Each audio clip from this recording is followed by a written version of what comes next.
We are facing a major epidemic. Over a dozen states are calling this a public health crisis. For some men, the addiction starts in their teens. Years later, as an adult, the effects can be devastating. Have you seen this problem become way more prevalent, specifically in the frum community, as it's gone up in society at large? There's an estimate that there are 300,000 members of the frum community who are struggling with this terrible problem. There was a Harvard study made by two frum experts on the Orthodox community, and it shows that 58% of singles and 51% of married guys in the Orthodox community are looking at least once a month. And what we definitely see clearly is the age is getting lower. That people are coming to us. 11-year-olds are signing up to the website. 80% of American boys will mix so somewhere along the line to another. I'm talking about in the yeshiva stuff. I work with this day in, day out, 80% of the yeshiva. But this is the problem of our time. I'm in Play Kodesh myself. I'm a Rav myself. All right? You have saved my soul. I am telling you, you have saved my soul. We can't just say, yeah, it's not relevant until he's maybe 13, 14, 15. When I speak to groups of teenage boys in Hasidic yeshivas, in modern places, in co-ed schools, I've done it everywhere. And it's amazing the pain that so many boys are in. They're feeling dirty. They're feeling damaged. They're feeling beyond hope. They say there's nobody they could talk to. The number of divorces that are happening because women feel betrayed because their husbands are looking at. I don't know that there's ever been a more serious problem to Klal Yisrael's Kedusha than that which we have now. Over 50% of divorces today are related to obsessive interest in. It's very, very difficult for that kind of wound to heal. Once you start, it's hard to stop. To compound the challenge, people have no one to talk to. They are too ashamed. I've worked with folks from all over the world that have struggled with this issue, from Hasidim to unaffiliated Jews. Therapists know therapy is not enough to deal with these issues. So what do we do for these kids? What is a mother that's listening right now or watching right now who's nervous about this issue? What can they do? Hello, everybody, and welcome back to another episode of the Meaningful People podcast. So happy that you are here, my friends. I want to ask you a question, very important question. And this question comes with a reward. You can win $250. We're giving it away to one of you who comment on this video on YouTube. If you're listening to this on Apple, Spotify, anywhere else, maybe just jump over to YouTube afterwards and leave a comment.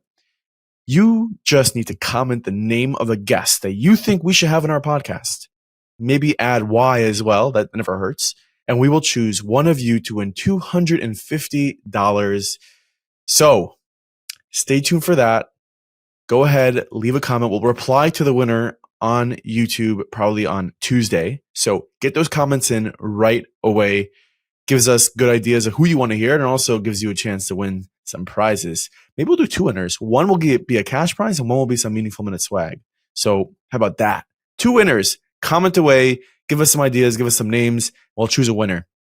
This episode is a little bit of a sensitive content, a little bit of a sensitive topic. So heads up, if you have kids with you, it could be a topic you want them to hear about. Maybe not. It's up to you as the parent. We sat down with the people from Guard Your Eyes, Yakov, Nadel, and Yechezkel Steltzer. This is an incredible platform. This organization was started to help people who are in the rough or in the mud of looking at bad things on the internet addiction and just watching awful things. And it's honestly some enlightening things we've heard.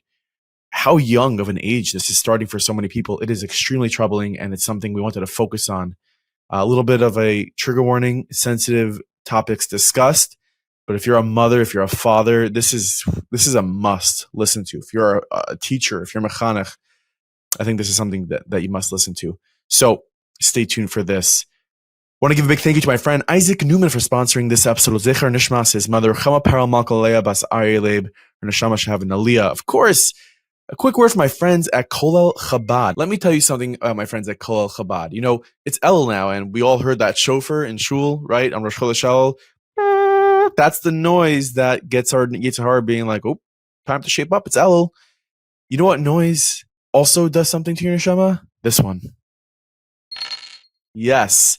When you give tzedakah on the Kolel Chabad Pushka app, that noise of that tzedakah box, that also does something to the Yetzer Hara. That does something, says the Baal Shem Tov. So, download the Pushka app right now. I love it. I have it right over here. You heard that noise? Yes, I have it right over here. Before I do a podcast, I just hit, $1, $5, $10, or other. You just hit that tzedakah, it goes in there, and it's beautiful. It's simple, easy. I literally got this app within 5 seconds, and it was just working right away. So head to the App Store or head to pushka.cc/meaningful. Better yet, just hit the link in the show notes of this episode.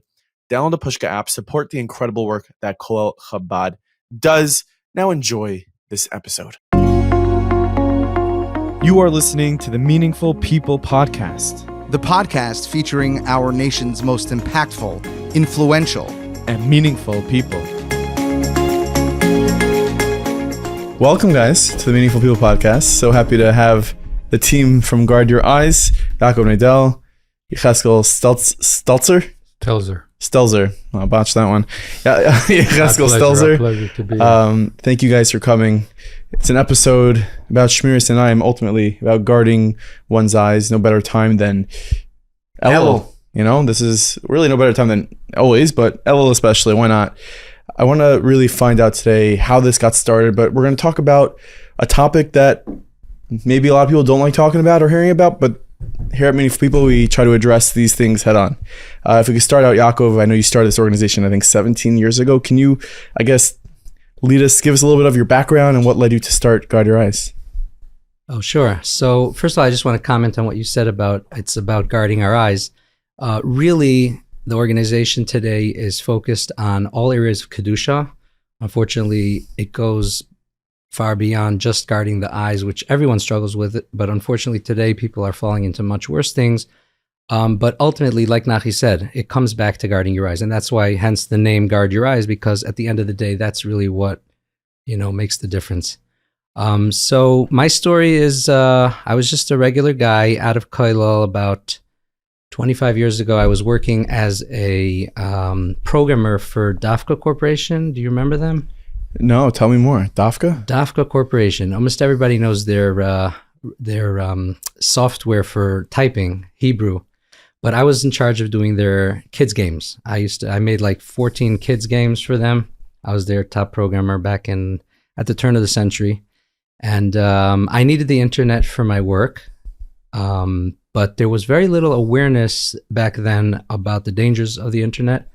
It was coming up a lot, but it was sort of being swept under the rug. And also there weren't a lot of filters available at that time. And it was a challenge for me, needing the internet for my work on the one hand, and yet having the whole world open, and I'm just out of Koilel, and I had to find ways to keep myself strong.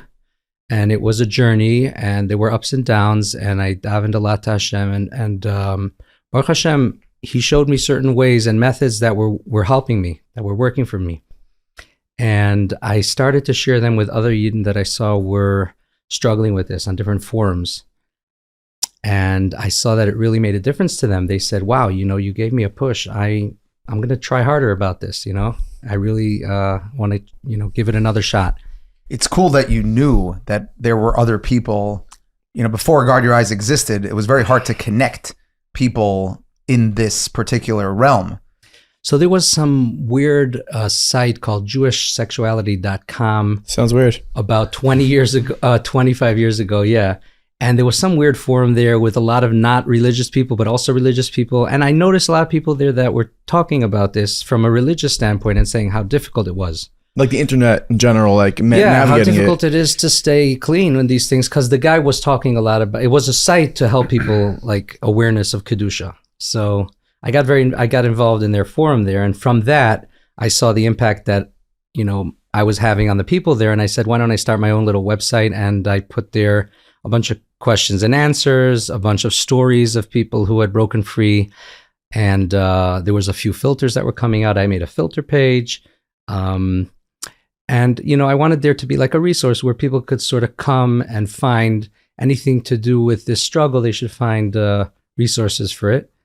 And then somebody contacted me and said, this is a great site. Why don't you start a forum yourself, And I'm like, I didn't even know how to set it up. He said, I'll set it up for you. I'll host it. And people started posting from all over the world. We had Yidden coming to our forum and posting about their struggles. We had guys from modern Orthodox to the most Hasidish, from Balabatim to Magidei Shurim, and they would come to the forum and see everybody's story, and they were like, wow, I thought I'm crazy. I thought I'm the only one, and I see so many other people are struggling with this. And it was such a relief for them just to find that they're not alone and that there's so many people working on this together. And it became a very, very close-knit, warm community of chizuk, ish esri'eyu yazayru, ula'achiv yomer chazak, and I used to spend like 10 hours a day on the forum giving people chizuk and sharing. And I don't know, I was like, I felt like I'm in my element, and like people, it was great. And then somebody offered to start a phone conference. He's part of a 12-step group called SA, Sexaholics Anonymous. So there's just like Alcoholics Anonymous. So there's also for lust addiction, there's also these 12-step groups. So he was part of it, and he said, hey, let's do a phone conference. People can join anonymously. We can go through the big book, of Alcoholics Anonymous. We can apply it to this struggle. So we started the phone conference, and we had a therapist on the line one day as a guest who told us about a study that says it takes 90 days to change an addictive pattern in the brain. So I said, hey, let's build a 90-day program, a 90-day chart where people could work towards 90 days and get like rewards. And, and everybody's encouraging them, and on the forum, people would post their journey to 90 days, like, and everybody, having a hard day or just had a fall, everyone gets him back up again, and it gave people something to work towards. So over time, and then they said, we need chizuk every day. So I started to send out a little chizuk email each day to people. A lot of the times it was from things on the forum, because there was so much great chizuk being posted by people that I would take pieces from the forum and just send it out, each day in a chizuk email. So before I knew it, there was chizuk emails, there was phone conferences, there was forums, there was, filter help, there was chat rooms we added in the 90-day program. And it really, it just kind of grassroots started to grow. And I was getting testimonials every day. People were saying, this is mamish saved my life. This is saving my Yiddishkeit, my marriage, And for the first time in my life, I feel like, I have hope. And I feel like a turtle coming out of its shell. I feel like I'm reborn. And the chizuk and the warmth and the people, there's even groups of people that started meeting up in Yerushalayim to get together, as, face-to-face is always more powerful in terms of accountability and all that. So after about 2 years of doing this, I basically had brought it to where I think I could have brought it. I don't know how much more professional I could have gone. Sort of like a mom and pop shop resource website for this problem. It sounds like you went pretty far with the different capabilities. And it wasn't bad, Baruch Hashem. I think I was in the right place at the right time. But still, there was a limit of, how talented and how professional, I could make the site. And so at that point, Hashem sent me a shliach, Yechezkel. He's a therapist, and he was working with kids at risk in Eretz Yisrael. Maybe tell them your story a little bit. Yeah. So I, first of all, Yakov did amazing work from the beginning, and I think the siyata d'ishmaya that he's had and the organization has had over the last 17 years is, I think it's not in his chos or our chos, it's the chos of the people who need our work the most. I think that we feel it, like we see open miracles, like throughout our history, like getting the right people, getting the right resources, me'aver me'alateva. And I think it's clearly like Hashem's love for the Jewish people and the people who are struggling, that he wants to help them out. So he helps up so we can help them. It's clear to me that the siyata d'ishmaya Yaakov had at the beginning and also for many years is due to the schus of the users that Hashem really wants to help. As far as when I found him, I was working for an organization called Matan, Mifal Torani Lenoir, which was getting government money to help Haredi kids at risk in like 21 different cities where there's major populations of Haredim. I was working as a psychologist. In the Holy Land. Yeah, in the Holy Land, Eretz Yisrael. And our job was to map the different issues in different cities and come up with projects for every city to work with the Ministry of the Welfare, using the government money to help the kids in every city according to what the most urgent needs were. and according to what was matim for the population in that city. In one city, after a year of working, we were facing very serious kedusha-related addictions in the community. And because we're working with the secular government, the Ministry of Welfare, a lot of the aspects of it weren't even so much recognized as problems. But, from their point of view, it's like, almost, it's a normative teenage behaviors, etc. It's not something we get involved with. It's not necessarily a clinical problem. From our point of view, from the Haredi Orthodox point of view, there was clearly like something that needed attention, and there was no resources available. I started researching, checking the internet. I found a Jewish website that I was sure was based in America because it was English. Everything that Yakov described to now was for the English Anglo-Orthodox community of the worldwide. It was helping hundreds of people from all over the world. And I was sure it was in America. I reached out. I said, maybe they have something in Hebrew. Maybe we can translate some of it. Maybe we can learn from them. Ends up, he was local in Beitar, working out of his machsan. Here they call it a basement, but it's not even a basement. It's just closet. Storage room they call it. That's what they have in Israel. It's like sort of the equivalent of your basement or your garage. There's no garages or basements, but they have this thing called machsan. So he was working from there. Most billion-dollar companies in America started in the equivalent of a machsan. Right. People starting things in their garage. Yeah. So that was Yakov, and I reached out to him to tell him I'm here and I really need help. He was very open about his, like, he has a big vision to how to make this grow, but he doesn't know how. And I felt like really the hand of Hashem guided me to help him. And that's just a little bit more background for that. I'm a Baal Tshuva myself, so I've been in a situation. I was working with when I made Tshuva when I was about 25 years old. I joined Rav Noach Weinberg because he really inspired me for the vision he had for making the world a better place, and I felt I'm coming to help Rav Noach, fulfill his mission. Then I worked with Rabbi Wein. I felt I was managing his production company, TV production company, and I felt also there like I was here to help a big man do his job. And when I met Yaakov, somehow, like I said, Hashem Gorem, Yechezkel, somehow I can feel that Hashem, that my tafkid is to mechazek both people, individuals, the klal. I felt a calling to help Yaakov. I continued doing my work as a psychologist in this organization for 2 years and worked part-time with Yaakov on a volunteer basis to grow the organization. We created a strategic plan. We raised some money. We created a website in Hebrew, Yiddish, Spanish, and French. And like I said, the Siyata Shema has been tremendous, so that everything grew. We'll be right back to this episode in just a second, but a quick word from my friends at Skive. Yes.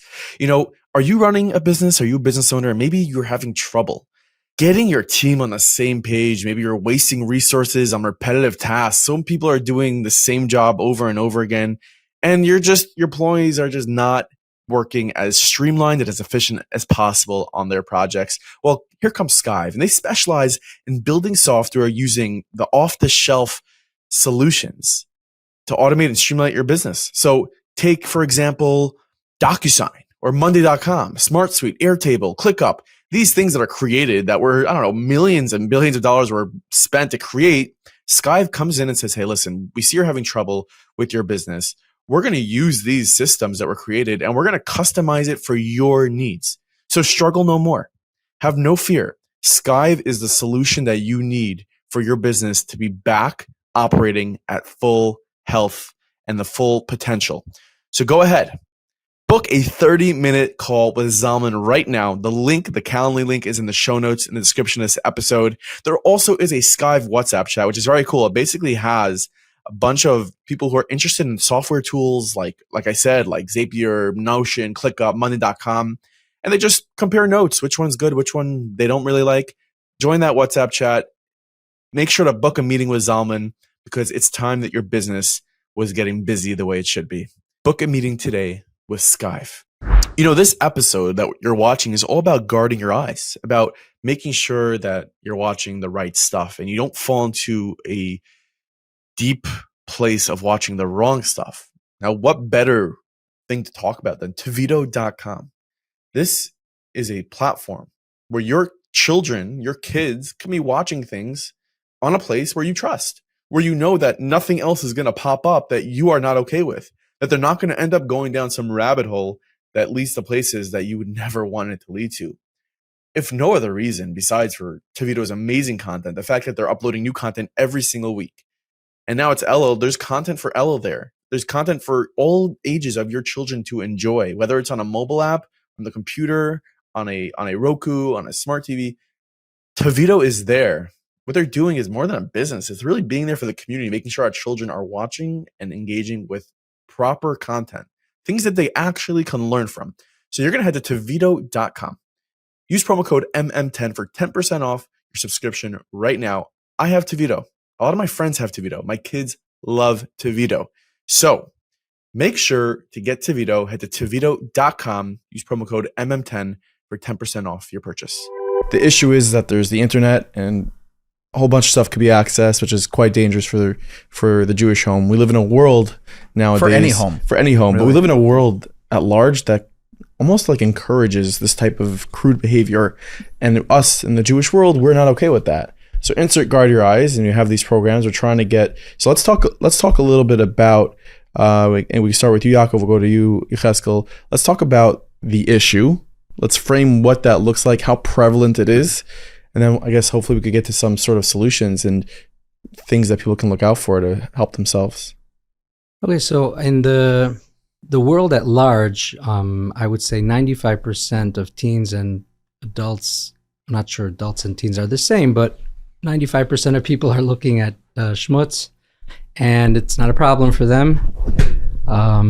Your average teenager is watching 100 videos a week of garbage, and some people are a lot more. But and it's causing a lot of problems in the non-Jewish world as well. Even they're recognizing how it's causing people to flame out and not to be good in school. And people are not the same as they used to be in the past. But it doesn't cause such a problem for them until it reaches real addiction levels where he can no longer function like a normal human being. In the frum world, however, it's much more of a problem when a person is, doing this even a little bit, even once in a while. He feels like he's living a double life. He knows this is not who he wants to be. What's this? When he's looking at things he shouldn't, doing things in Kedusha that he shouldn't, he knows that it's not okay halachically, and it's cutting him off from Kedusha, from his connection with Hashem. It's making him feel like a hypocrite, especially if he's married. Hard to look his wife in the eyes, be a good father to his children. If they would only know what I'm doing and who I am. So in the frum world, people are more likely to reach out for help, even if it's an occasional problem, as opposed to in the secular world where they won't reach out for help until it's like really bad, until the guy can't hold a job or whatever. What's the male to female? Are there females that are coming to Guard Your Eyes? So we do have a whole section for women on Guard Your Eyes. There's a mechitza. In other words, the men can't access the women's section and vice versa. But I would say it's about 1 to 5. Is that what you would say, Chesed? I think the real number in the general world, in the secular world, it's about 30% women that are struggling compared to the men. In the Jewish world, we don't have the stats. In our website, I think historically we'd had about 10-12% women, but it could be that we don't do as much advertising focused on women, and it probably could be higher. The numbers are struggling. Yeah, I mean, typical Beis Yaakov girls, good girls, and they just get pulled into this because it's just so easy, so accessible. How many people are we talking, I guess, that are today coming to Guard Your Eyes for help for this issue? Well, I mean, at any given time, we have probably about 10,000 active users in English and probably about 10,000 active users in Hebrew. Over the years, probably 60 to 70,000 people have signed up to Guard Your Eyes. People come and go. Obviously, they either get better or, drop away. Not everybody's disciplined, enough to keep coming back and work the program fully. People get, and some people tell me that just by knowing the fact that there's a website like Guard Your Eyes, that already helped them tremendously, that someone's dealing with this, that there's real tools, so many people struggling with this, and there's a real program to help people get better. That alone gave them the push, to change. Just putting those numbers though together, right? If it is the case that upwards of 90% of people are getting exposed to explicit content online and is being led to a problematic relationship with that type of exposure, and there's only 10,000 active users. Oh, so I was going to say that's in the secular world. So in the frum world, I wouldn't put that number at 90%. I would put it more like 30, 40%, maybe even a little less of people who are, once a month of our population, the frum community. How many people are in the frum community? 3 million worldwide. I don't know. Hebrew, 3 million. English. So we're talking. That's what I'm saying. Needless to say, 30-40% is needless still. to say, there's a tremendous amount of opportunity to help a lot of people. That was the point I was driving Yeah, that to. means there's a lot of people out there that are not also getting help. Correct. That's one of the reasons why we're putting such a big focus on marketing lately, because we really want every Jew to know that there's help available. For sure. And I think it's important to frame the buckets of the population that we're sort of talking about, right? Because as you describe the issue, and you are, like we like to say, uniquely positioned to understand the nature and the magnitude and the scope of this issue, I see two buckets as you describe them, and people are going to fall into one of these two buckets. Either bucket number one, and unfortunately it's a progression from bucket one into bucket two. But bucket one, yeah, I'm all about the buckets. Yeah. So bucket number one are people that are getting exposed to material, as you put it, that they should not be, that they don't want to be, but it's just happening, and they don't know what to do with it. And they're being bombarded with explicit content, whether they're seeking it out or somehow it just makes it onto their screen, because the industries that are driving this content, that's what they're going for. They're trying to get as many people into their funnel as possible, right? So they're getting this exposure and they don't know what to do with it. And they haven't gotten into bucket two, but they don't want this in their life. They want to live a higher life. They want to live a cleaner life, and they're looking for tools to help them. Then you described bucket two, which is where people are losing their jobs. You're talking about addiction modalities. You're talking divorces. You're talking about people whose lives are getting destroyed as they act against their will in the form of addiction. And there's behavioral addictions and there's substance addictions, and this is just a behavioral addiction. But it is a distinct bucket from bucket one. I'm curious how you, from your position, how do you sort of parse out these two populations? I would say that there's really three buckets. Okay. Not two. The bucket one that you described is really people who are not looking for it. They just don't want to be, exposed to it. As such people, I think filters are helpful to them, even though we don't live in a filtered environment today. So if someone's seeking this out, there's 1,000 ways to get it. But if you're in bucket one, as you described, then filters are very helpful, And if you're a typical male and you need some chizuk and shmiras einayim, there are organizations like Vayimoyen that send out daily chizuk videos. By the way, we did that for 5 years ourselves. We used to send out little chizuk boosts. When Vayimoyen started doing it, and they were doing it so well, we started sending out their boosts now. But awesome. It's a small part. They're doing amazing work. Yeah, they Vayimoyen are is awesome. Amazing. Beautiful. So that's bucket one. What bucket two? So bucket one is like Vayimoyen guys, filter guys, tag, daily, whatever. just like some chizuk. Bucket two is the guys that are getting sucked into this. Now, it hasn't reached addiction level yet, and I would say that only about 20% of our members have reached addiction level. 80% of our users are in bucket two.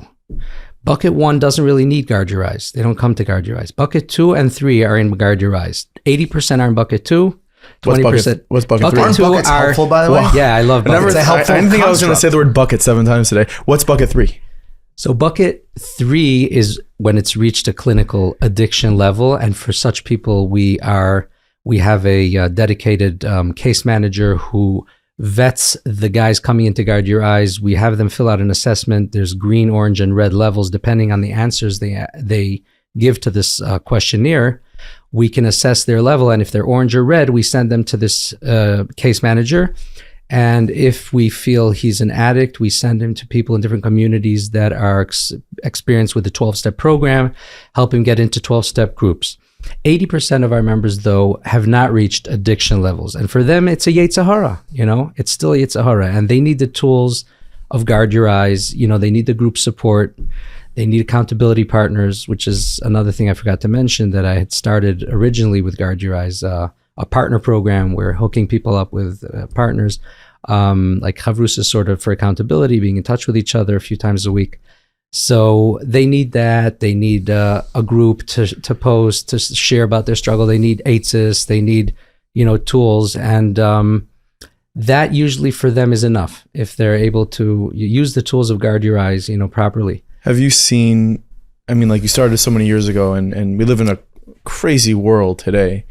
Have you seen just an uptick in, I guess, Yechezkel, I'll direct this to you, because clinically, have you seen this problem become way more prevalent, specifically in the frum community, as it's gone up in society at large?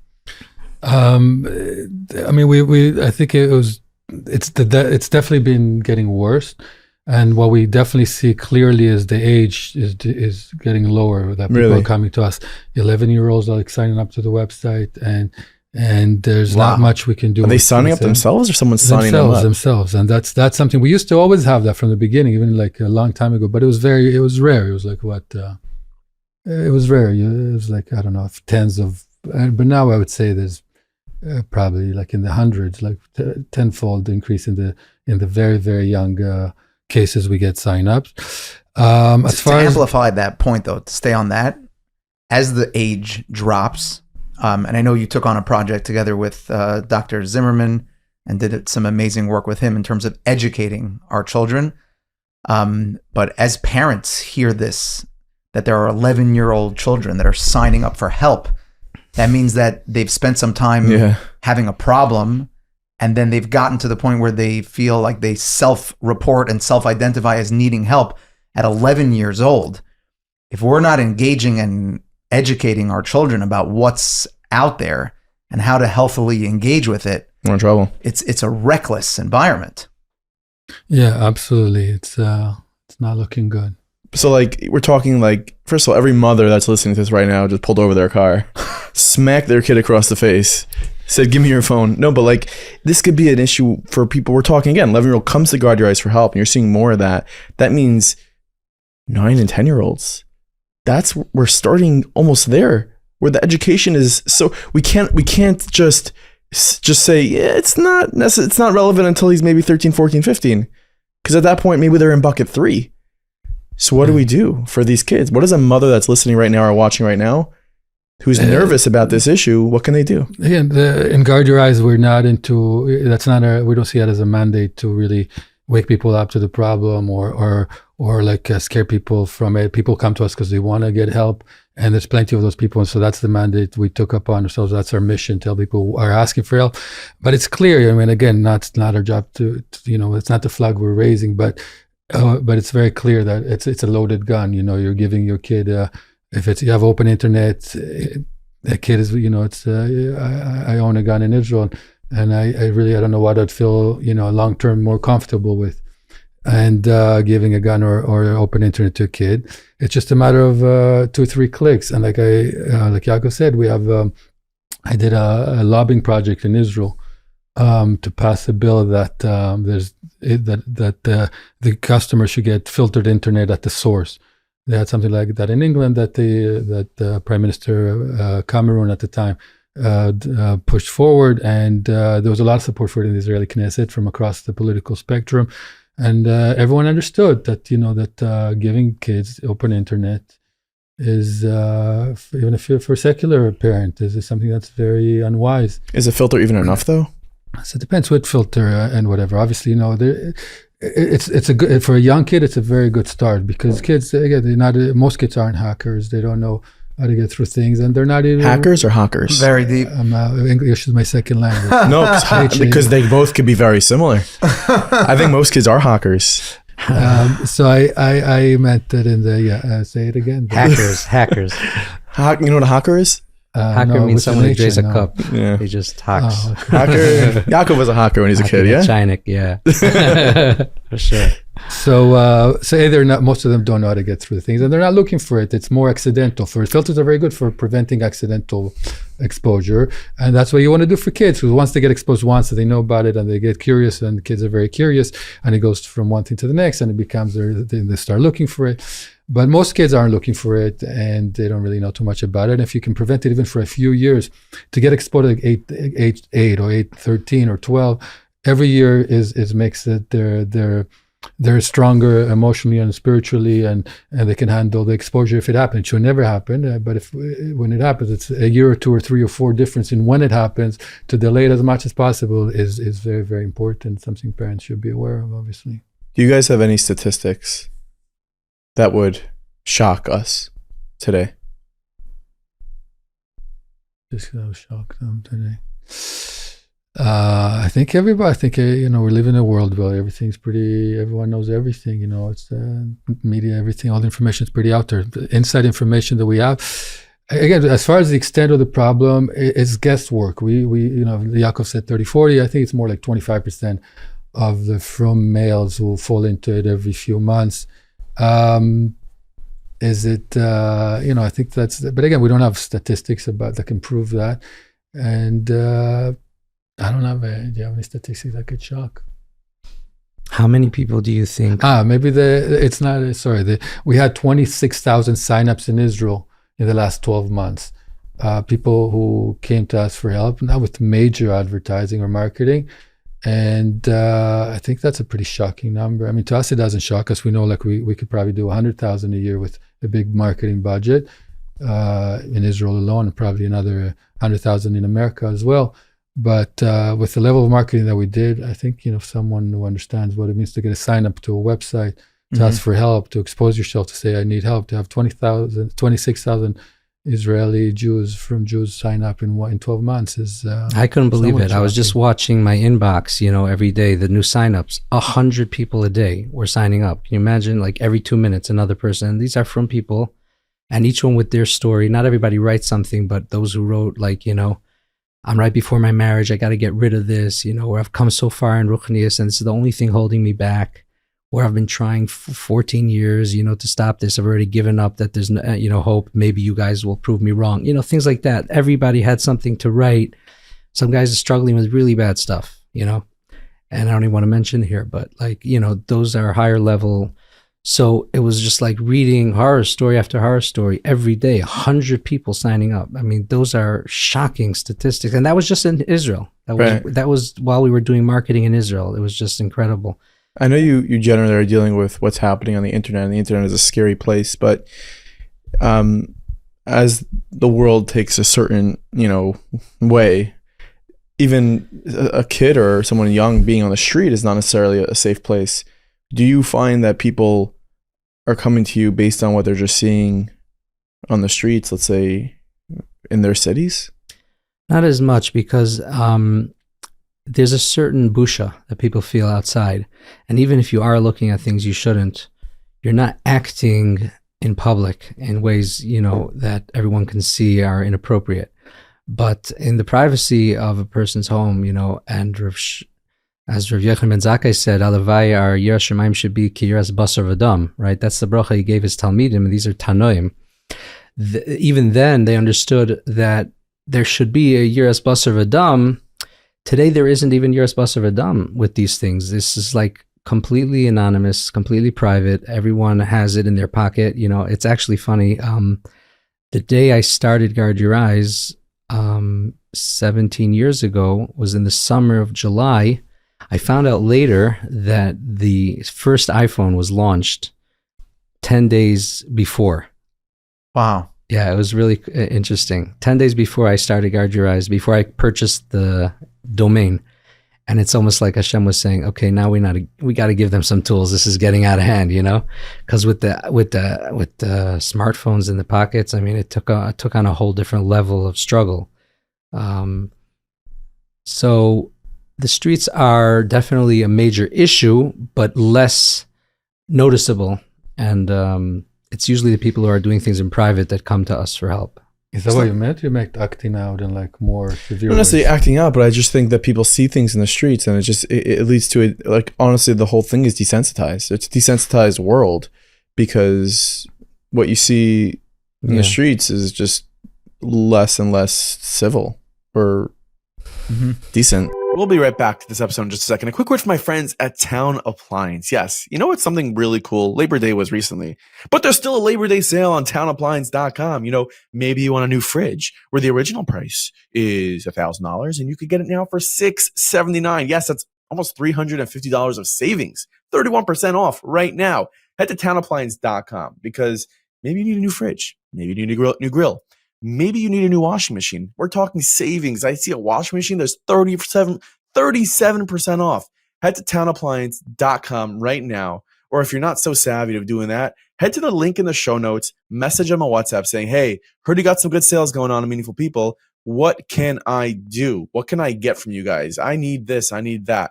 And you'll be taken care of by an amazing salesperson. Amazing salespeople is what they have. So head to townappliance.com today. Is this an episode if you don't hear about ilstitle.com? You know, it's something that you have to understand about ILS Title. They're there to protect and ensure that your real estate transaction is safe and it goes through. You know, and ILS started in 2003, a humble beginning, a one-person operation, and it has grown to something incredible. We are 22 or 21 years later, and it has grown to Infinity Land Services. They've taken care of so many people's real estate transactions that they have grown to number one in their industry. Title without stories is what they pride themselves on. Because when it comes to protecting a transaction like you're making, it's not like you're buying a roll of paper towel. You know, this is a big transaction. Maybe you're buying a house. Maybe you're buying a real estate portfolio. And you want to make sure you have the right people in your corner when it comes to title. And that is, my friends, Infinity Land Services, ILS Title, ilstitle.com. Mark Hershkowitz and his team are there for you. They are seasoned leaders and they never fail to impress. So make sure you tell your real estate agent, maybe make sure you tell your broker, make sure you have that in your head anytime you'll need. When it comes to title, there's only one person to use. That is ilstitle.com. Let's talk about the environment that is within Guard Your Eyes. So someone is struggling regardless of which bucket they're in, but they find themselves on this spectrum and they're struggling. And from what I'm hearing from you, that produces within the person a tremendous amount of shame.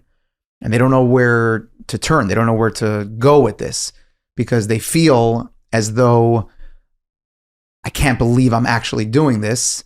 And I don't really know who else is doing this. And I'm not comfortable talking to anyone about this.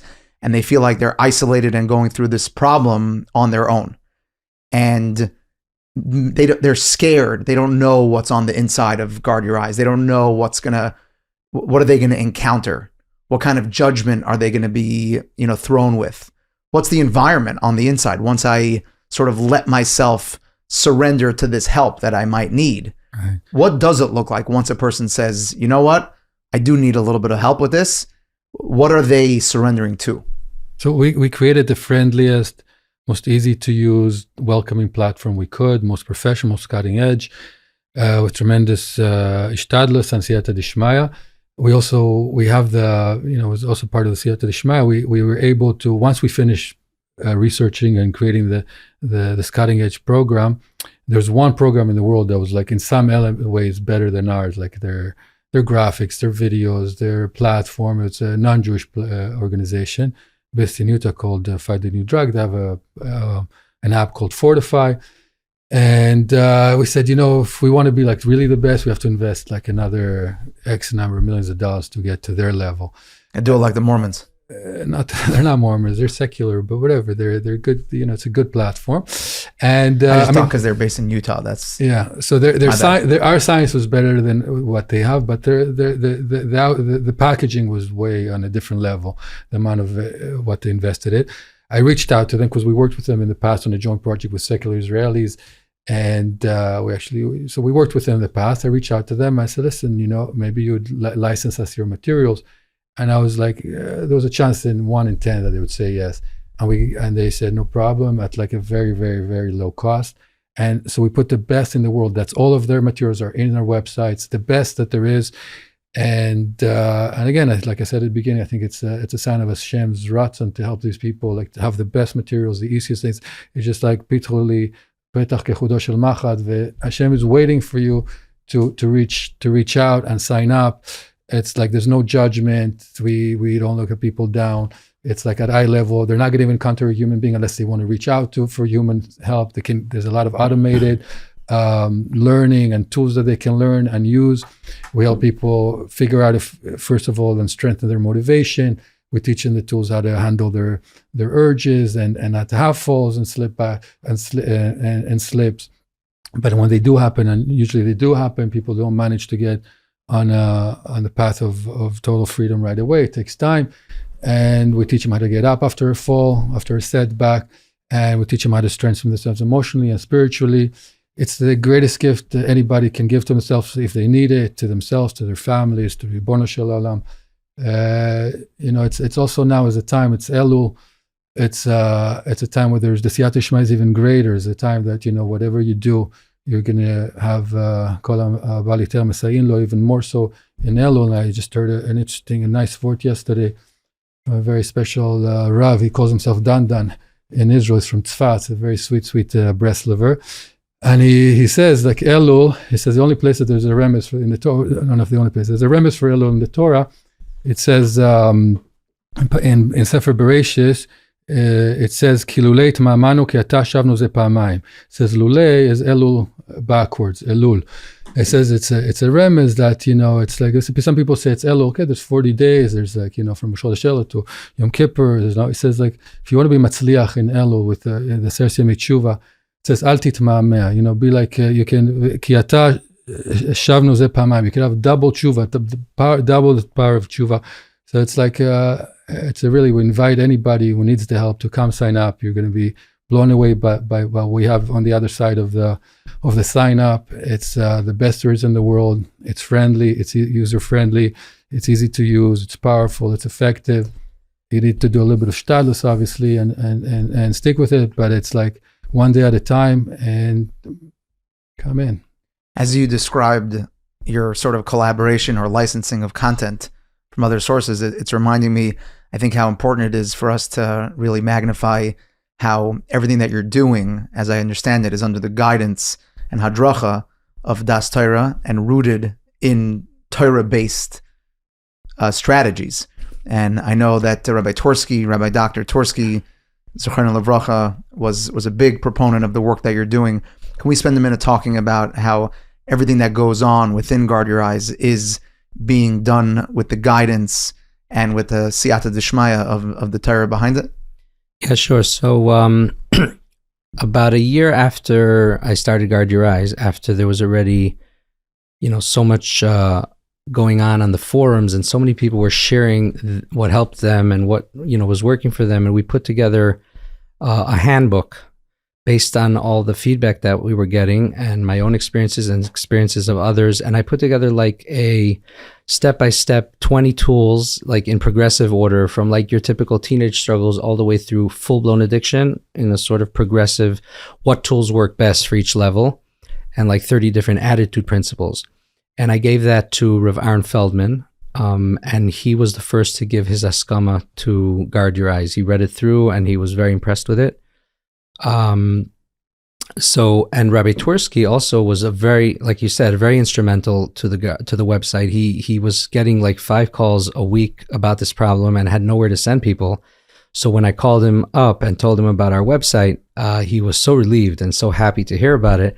He got involved with us and started answering a lot of questions that came up on the site, and he started sending us materials that he thought would be helpful, and he started actually sending a weekly a thought on the Parsha for our members. And over 10 years, I was in touch with him, and I put together a book called His Final Mission, which is based on these 10 years of correspondence that I had with Rabbi Twersky. Great book. You could probably buy it on Amazon. And basically, also started in his garage, by the way. Wait, Amazon? Jeff Bezos. Rabbi Twersky. Oh. Right. Yeah, and the reason I called it His Final Mission is because Rabbi Twersky dealt with addictions his whole life. And this was like his final mission. He felt that dealing with this addiction and helping, Guard Your Eyes was sort of like his final mission. And he used to do anything he could for us. He would call up donors. He would come with us door to door, even in a snowstorm when he was over 80 years old, in Toronto once, knocking on doors and going to meetings. He would do anything for Guard Your Eyes because he felt this was literally what our generation needs today. And so he became a very big advocate. It's kedai to play some of the I know Reb Chaim, shout out to Reb Chaim for the holy work that he does. He showed me some clips of Rabbi Torsky talking about the power of guard your eyes and the work that you're doing. It's kedai to insert it. Do you insert video into this? Because Sometimes. We're not allowed to. Because I have incredible footage. It's a licensing issue. But I'm kidding. Erroneous. I want to give each of you the opportunity, to answer this question. If there's somebody listening right now, whether it's a wife that's in a marriage, a husband in a marriage, a kid who is struggling with this, and they're struggling silently, and they're scared, what would you tell them? Well, first of all, everything on Guard Your Eyes is anonymous, so you don't have to worry that you're going to be exposed. Well, should it? I mean, of course, it should be anonymous. But I'm asking you, should a wife or should a husband I don't know if you can answer this, but should they be telling their spouse that they are in the process of working on such a thing, or should they not tell them? So that's a big question that's come up many times on Guard Your Eyes. In general, we do feel it is healthy for both for the spouse to know, and it actually helps the recovery. But the way to make the disclosure is not clear cut, and a lot of times we suggest doing it in the presence of a therapist who can sort of guide the couple in the initial disclosure, because it's very, very difficult for the woman when she hears her husband struggling with this. And we actually have a whole division for spouses on Guard Your Eyes to help the women whose husbands are struggling. We give them free consultations. They have their own WhatsApp groups, and they have like a guidance, and to be able to help them get through this difficult, disclosure and living with someone who's struggling with this. But generally, they learn how to be supportive, and we've saved a lot of marriages through that division, Baruch Hashem, through the spouses. And what would you tell someone listening that's hesitant and they're scared to get involved? You're talking about someone who's struggling. Why would he be scared to get involved with Guard Your Eyes? It's all anonymous. I mean, in the many years, in the 15, 17 years that we've been working, Guard Your Eyes, there hasn't been one case of someone who's been hurt by signing up, or being exposed to, or no secret has been let out. We know thousands of people personally at some level, not many thousand, but personally we know a few thousand people. I haven't heard one story when someone I think that the fear might be, it's not a fear of someone finding out, but it could be a fear of they're admitting to themselves that they have reached a certain level, and it's a battle with their own mind. So that's who you're talking to. You're talking to the person who's scared, not of someone else finding out, about themselves. I think that's why it's good we have the forum on the dashboard of the first page you come to on Guard Your Eyes. So you have the main tools at top, but right underneath that you have the forum, and you see normal people, posting about their struggles, and you see the titles of what they're writing, and you're like drawn into that, and like, 1 second, wow, so many people. It's almost like Reddit for Shmiras Einayim in a way. Yeah, and they're all. So if someone is curious or just wants to check out the website, there's no commitment by signing up. There are many people who sign up just because they're curious. It doesn't incriminate them or say anything about them. Hey, no one will ever know you signed up. You can use an anonymous email. There's a way to sign up. You can learn about it. You can I think you can today go to the forum to read it without being. Having to sign up, so you can come check it out and see what it is, and then make an informed decision if you want to sign up or not. Yeah. Well, it's nice. Yeah. I just came to Lakewood from Eretz Yisrael. Yeah. And I was in one of the big shows there called Aryeh. Between Mincha and Ma'ariv, a guy comes over to me and says, I recognize you from the videos. You're from Guard Your Eyes, right? I said, okay, yeah. So he says, you should know that thousands of people are being helped by your organization and nobody even knows about it. And the next day I was davening Shacharis. Somebody comes over to me with Payas, a Hasidic guy, and he tells me, my username on the forum is Halig.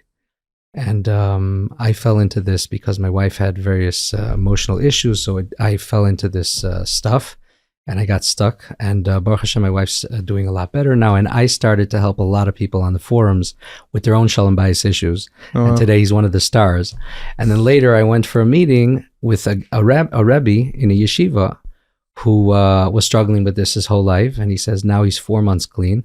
And before I even came to the meeting, he says, I just got a SMS from Halig that you just met him in the shul. So they're like friends. A Rebbe in yeshiva. Yeah, and he's he started calling in the Bachram to talk to them about this issue now. That This issue is not like, no one's really safe from it. It's a very difficult world that we live in today, and I see it as like a pit that somebody who falls into it really has no way to get out unless we give them a rope. And you know, if you try to get out on your own, once you're sucked in, it's like trying to climb out of a pit with your bare hands. But Guard Your Eyes is throwing a rope to people and saying, you can do it, you know, grab the rope, pull yourself up. It's not going to be easy. We don't say it's easy, but at least you have a rope. And if you're determined, you can, you know, find the way out. I found it very cool how when you shared that it was a Rebbe in yeshiva, so like that got a rise from Nachi, that it was like surprising. Yeah. And I know from, again, thank you, Reb Chaim, from some of the testimonials that Reb Chaim has showed me, there are people who are living very heilige lives everywhere outside of this particular inyan. And they are very choshev yidden, and they're upstanding, value-based, and they love their family, and they love their wife, and they love their kids, and they love the Torah, and they love the Eibishter. And yet they still have very, very emotional testimonials to share once they get the help that they're getting. If you could spend a minute just speaking to that. You mentioned the term before, double life. And I think for people that work in this industry, that is like a simple term to use. But for the Hamoin Am, can you spend a minute just developing that picture of what that double life looks like and how getting the help that they need restores them to a wholesome life? So, I mean, I see it sort of like a mask. Person can wear a mask and look fine. And these people, you know, from the outside, nobody knows that what's going on, and they're able to keep up the facade. And they're, you know, Magid Shurim, you know, they're the Baal Kaira, they're the Baal Tefillah and Shol, they're, you know, a popular guy in the community. And, but deep down inside, they know that they're not who they want to be, and they're not living up to their potential, and that they feel cut off from Hashem, and they feel it's sort of like all outside, but not inside. When a person comes to Guard Your Eyes and gets clean in this area, which Chazal call it Yesod, right? Kedusha in Kabbalah is known as Yesod, which means foundation. The foundation of a building is underground. It's the part of us that no one sees, but really it holds up the whole spiritual structure of a person.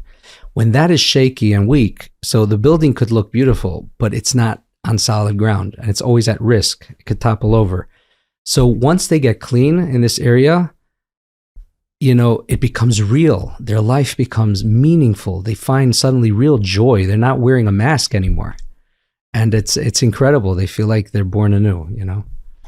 I have a little bit of, I don't know, I'm a little bit embarrassed to even share my perspective, but you'll do with it as you wish. But it's going to be on the podcast. I'm saying it's, I honestly, on a personal level, when I see the people, and I know a lot of them who sign up on a personal level that I was interacting with is on the hotline and then in meetings and helping people out. It's hard for, it's easy for me to see, like, you know, it's like, I don't judge them worse than someone who speaks Lashon Hara, who's a little bit of a Gaiva, who's a different Kabataiva. Like, and also from learning Chazal, it's like not so clear, like, you know, how is this much worse than, or how is this worse at all than a Baal Lashon Hara, or someone who speaks Lashon Hara, there are people working on themselves, people who come and reaching out for help, they want to do tshuva, they want to stop. And we know that nothing is easy to stop. You know, I tried to stop coffee before Tisha B'Av 3 days, so when I have headaches.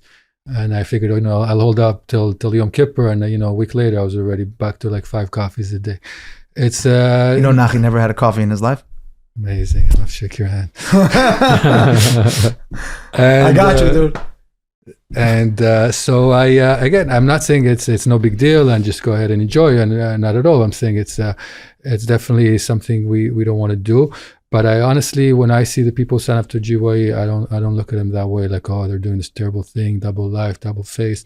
They want to stop doing what they're doing. We're here to help them. I'm not here to be the judge what's worse and what's not worse. And there's plenty of chazalim that don't make it clear to me at all that someone who speaks lashon hara is any better than a guy who watches the wrong things every once in a while, and he doesn't want to do it, and he's trying not to do it, and he's working himself. So I don't really connect so much to that. Again, there's definitely an aspect of double life, especially when a person feels that way, and it's more of an internal feeling more than like that's what he is. Oh, this person living a double life. He's like he's davening and learning, and then his homie's doing this terrible thing. Like you could say that about, what do you mean? He's learning this and he's talking lashon hara to his wife in the kitchen. It could be, you could talk about that way either also, but I'm saying it is it's an internal feeling that they do feel like, what's wrong with me? I'm like, I want to be a tzaddik. I'm davening, I'm learning. I'm Yer Shamayim. I know this is wrong. I want to stop. And I can't. Like, what is wrong with me? Like, it's a sense of they're living a dabra life. Not that we're judging them all. Like, there's people like they look normal, but they're like really not so normal. Unfortunately, or not fortunately. Unfortunately. I mean, it's as normal as lashon hara almost. It's like there aren't that many people that are like super tahor and lashon hara and shmiras halashen. And unfortunately, a lot of people fall in this thing, and we want to be. Everyone has what to improve in these areas of kedusha, of shmiras halashen. In Taivas and Gaiva, we all have a lot of work to do until 120. The Atar is not going to leave us alone until then. And everyone has got their own struggles, and you got to do what you got to do. I do very much appreciate the framework, though, that you offered as far as Kedusha being rooted in Yesod. And when the foundation of one's spiritual life is intact, is sound, it directly impacts every other aspect of their life. Whether it's relationships with people, whether it's relationships with the Eibishter, it permeates every facet, every element of a person's existence when their foundation is sound. Absolutely, and it works both ways. That's why part of what we offer in our program in Guard Your Eyes is to help people strengthen their spiritual and emotional well-being, because someone who's strong spiritually and emotionally is also more resilient and can handle better the temptations that the world offers, and also obviously works the other way. That if once you're falling into this thing, then it affects every aspect of your life. Absolutely. Oh, right. We're very thankful that we have Guard Your Eyes. And the people who are watching who are falling in this area, they can go to guardyoureyes.com, and there's no commitment off the bat. You can just check it out. And especially now during this month, we're all looking to improve. The king is in the field. It should be a schus that, everyone takes it seriously. So thank you guys for creating this and for making this happen and for making this available to everyone out there. Ashreichem that you're doing it, and Ashreinu that we have it. Thank you so much. Thank you for hosting this. Very important that you raising the awareness.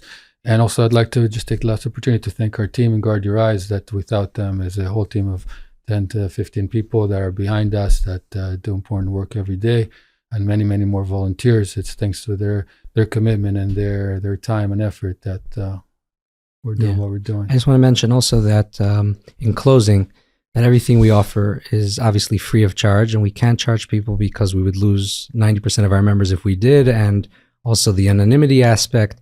So we have to keep this free, and there really is nowhere else for people to turn today in this area. This is the only organization doing this, which is amazing. It's an amazing achrayus, but at the same time, we have to do this right for ourselves, for our children, for our grandchildren. We have to build this strong yesod, and the whole Klal Yisrael, needs to stand on a strong yesod. If we thousands and thousands of yeshivas that we have, and chesed organizations and institutions and kiruv and everything is like a beautiful building, but if we don't have a strong yesod, the entire Klal Yisrael and our future is in danger.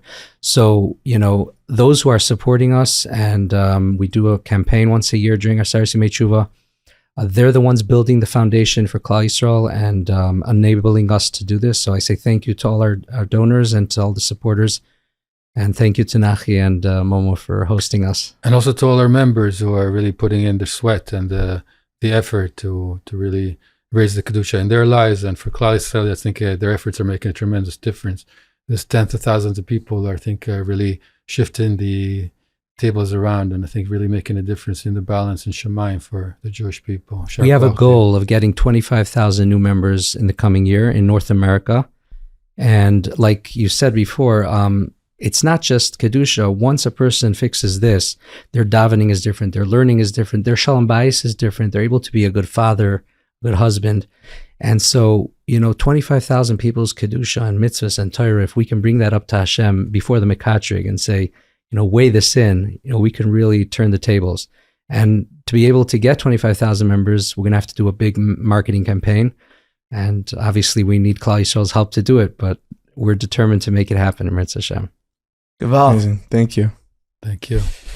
Thank you so much for listening to this episode or watching this episode of the Meaningful People podcast. Of course, maybe you heard in the intro of this episode, you go to YouTube right now, you leave a comment. You could comment a name of a guest that you think we should have on this podcast. You'll be entered to win a $250 cash prize. And we'll have a second winner that will also win a prize. They'll win some Meaningful Minute swag. So go ahead, leave a comment right now. I cannot wait to see it.